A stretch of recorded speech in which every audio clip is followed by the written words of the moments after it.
Después de que Juan fue entregado, Jesús se marchó a Galilea a proclamar el Evangelio de Dios. Decía: se ha cumplido el tiempo y está cerca el reino de Dios. Convertíos y creed en el Evangelio.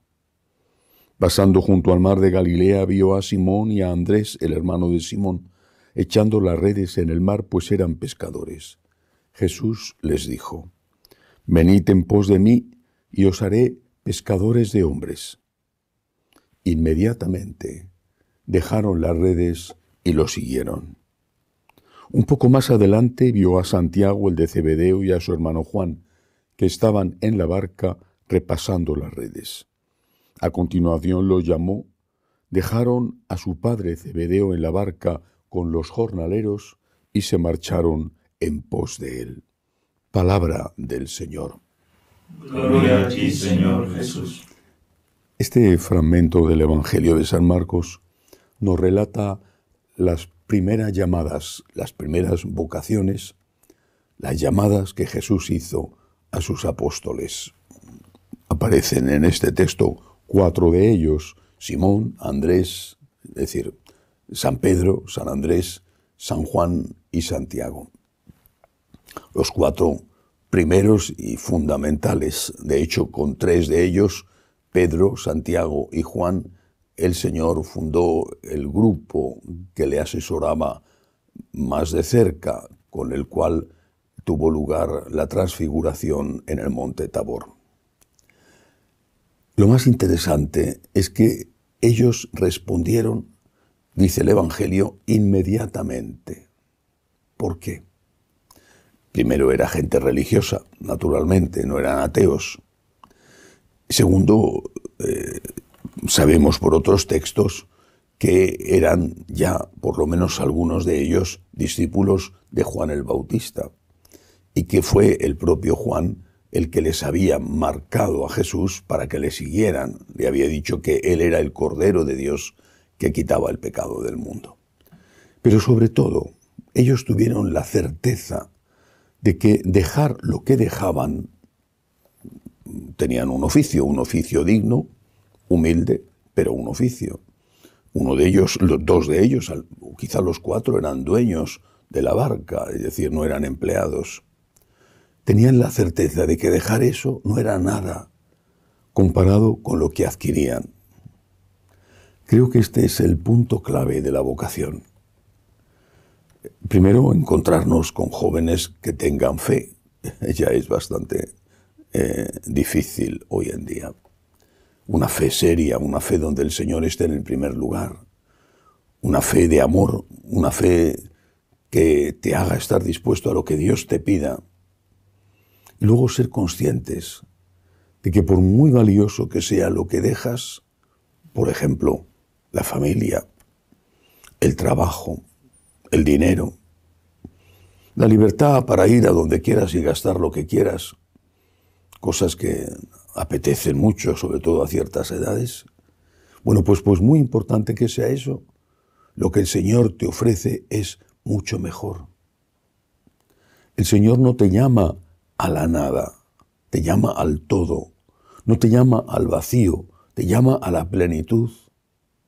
El Señor no te llama a una vida de desgracia, te llama a una vida de felicidad.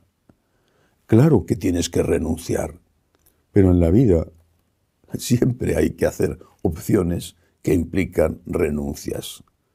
Si eres un muchacho y estás saliendo con una chica, significa que hay otras a las que has dejado de lado, y al revés. Si has elegido una carrera, significa que hay otras que has rechazado.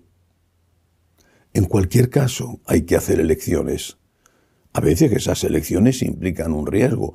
¿Cuántos fracasos en las carreras que se eligen para estudiar, por ejemplo, o en las relaciones afectivas? También hay un riesgo en el seguimiento de Cristo, pero es un riesgo que merece la pena. Es cierto que hay sacerdotes que incumplen sus votos, también hay matrimonios que son infieles el uno al otro, y no por eso hay que decir que no hay que casarse. Es cierto también que hay sacerdotes que dejan el ministerio, También hay laicos casados que se divorcian, muchísimos más en proporción. Y no por eso hay que decir, pues que la gente no se case, que no tengan hijos, porque si tienen hijos pueden darles disgustos los hijos. El Señor te llama a una vida de plenitud, a una vida que merece la pena ser vivida.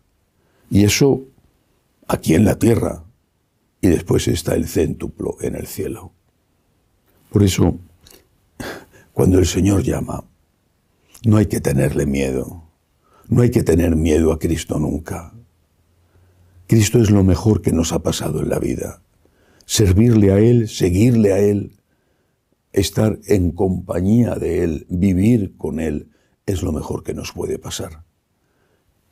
No solo pensando en los demás, en el bien que vas a hacer, las personas que van a escuchar la palabra de Dios a través tuyo, las personas que van a encontrar consuelo y paz y esperanza, los miles de personas a los que vas a ayudar, incluso muchos a los que vas también a contribuir a solucionar sus problemas de tipo económico o de salud. Pero no solo eso, no solamente es esa inmensa multitud de personas a las que vas a ayudar en tu vida, es que tú mismo vas a ser beneficiado. El primer beneficiado de seguir a Cristo es el que sigue a Cristo. Y cuando comparas, aquellos tuvieron ocasión de comparar, cuando comparas seguro que dices, hice la mejor opción. Podían haber sido pescadores, seguir siendo pescadores en el lago de Galilea. ¿Quién los hubiera conocido? Haber sacado día tras día con más o menos éxito unas docenas de pescados que ponían a la venta en el mercado y con eso llevaban dignamente, con dificultades, adelante su familia. Bien, en lugar de eso, que no es un mal oficio ni es una mala cosa, bueno, pero en lugar de eso ayudaron a tanta gente, llevaron la palabra de Dios a tantos lugares, incluso tuvieron el honor, la gracia de dar la vida por Cristo. Están en el cielo, son San Pedro, San Andrés, Santiago, San Juan, que estuvo con la Virgen María. Entre ser pescador de sardinas o ser pescador de esos peces llenos de espinas que hay en el lago de Galilea y ser San Pedro, ¿de verdad no merecía la pena? Cada uno de nosotros es llamado por el Señor a una vida de felicidad, a una vida de plenitud, mejor, mucho mejor que aquella que dejamos. Por eso, cuando sentimos la inquietud, y esa inquietud es la vocación, cuando al menos de vez en cuando pensamos, ¿y por qué yo no?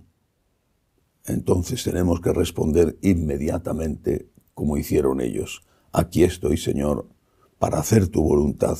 Cuenta conmigo, me fío de ti. Que así sea.